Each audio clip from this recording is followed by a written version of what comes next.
stone scraped Donald Blakeslee's knees, but he was used to that. Using his mud-covered gloves, he picked up the pebbles and tossed them away from the excavation area. The site was full of tools like shovels, brushes, and spoons. Both he and his crew had spent weeks sifting through the ground in Kansas. They kept searching for something interesting to research, but then he winced at an unusually sharp pain. Except for this time, a stone wasn't to blame. Blakeslee's hands were always dirty. Even as a kid, he spent his time mucking around in the dirt to see what was hidden underneath the ground. This proved to be an issue for his mother. As soon as she planted some new seeds and flowers, Blakeslee would uproot everything and replace her precious seeds with his most beloved toys. She initially assumed this was just a phase, but eventually she realized that this was just the beginning. Blakeslee was enthralled with history. He even asked his mom to take him to the library when he was 5 years old. But Roald Dahl and Dr. Seuss never interested him. He preferred the history section instead. He loved picking up those thick, old books and sifting through their pages. So while the other kids were busy playing in the children's section, Blakeslee was in the corner reading a book, and his mom was busy talking with the librarian. Blakeslee's interests eventually turned into desires. Blakeslee's mom was worried when he started school. He wasn't socializing the way most kids his age were. He barely even spoke with his neighbors because he always had his nose stuck in a book. Digging was the only thing he loved to do more than reading. She hoped that school would eventually allow him to become more sociable. But Blakeslee had a greater destiny. Blakeslee was always a loner. He wasn't very good at sports either, but he did excel in school. He was a genius too. He pointed out things about history that left his parents dumbfounded. Did you know Cahokia in Illinois is an ancient American settlement? His mom had a tough time keeping up with him, but she always encouraged him. Then his teachers took an interest in young Blakeslee's passion for history. Once Blakeslee made it to high school, he was finally surrounded by peers who were on the same intellectual level as him. His fellow students were also focused on their college careers just like he was. So his history teacher decided to mentor him.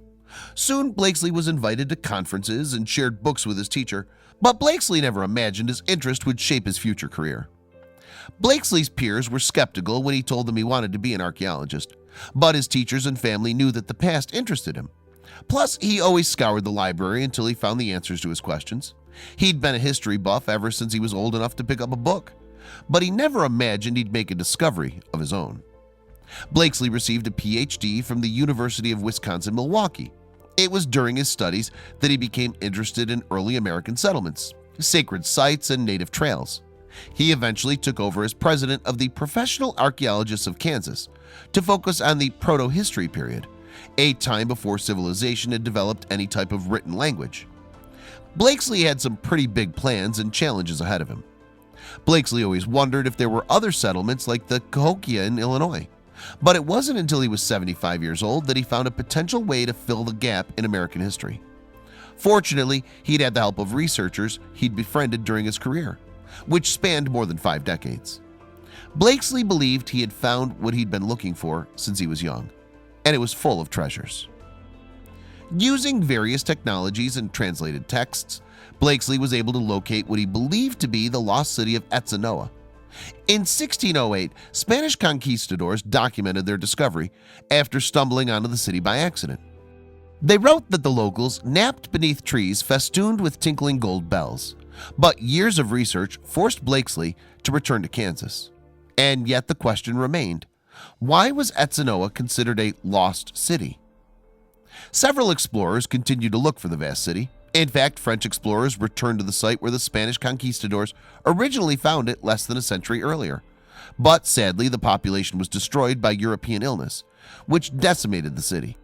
Since then, the folks in Arkansas City have found artifacts over the years, but when a young boy's metal detector beeped wildly, rumors of the city began to spread. Arkansas City residents had unearthed tons of artifacts from the ground, but one boy's metal detector found more than he could have hoped for. His discovery didn't turn out to be a set of knives or spears. He had located a Spanish cannon shot. This only served to prove Blakeslee's research and theories. Now all he had to do was start excavating. I wanted to see if the archaeology fit the Spanish conquistadors' descriptions. Every single detail matched this place, Blakeslee noted. The similarities were undeniable. Despite their tattooed faces, the community was described as sturdy and gentle. This proved to be their downfall.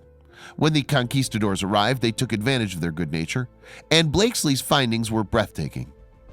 The Etzanoa people fled and possibly passed away centuries ago, but their impact on humanity was huge.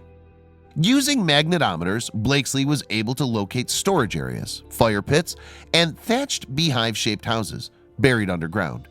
His team continued to excavate the area in hopes of finding more clues that would give them an insight into the way these natives lived. Blakeslee used the discovery of the city of Etzanoa and the conquistadors' documents to put pieces of the lost city back together again. Lots of artifacts have been taken from here. Now we know why. There were 20,000 people living here for over 200 years. Based on his analysis, he believed the natives were farmers and hunters living in a city that was about 5 square miles. Blakeslee had found the mysterious city he'd fallen in love with as a child. This discovery undoubtedly brought him and the world a little closer to filling in the missing pieces of American history.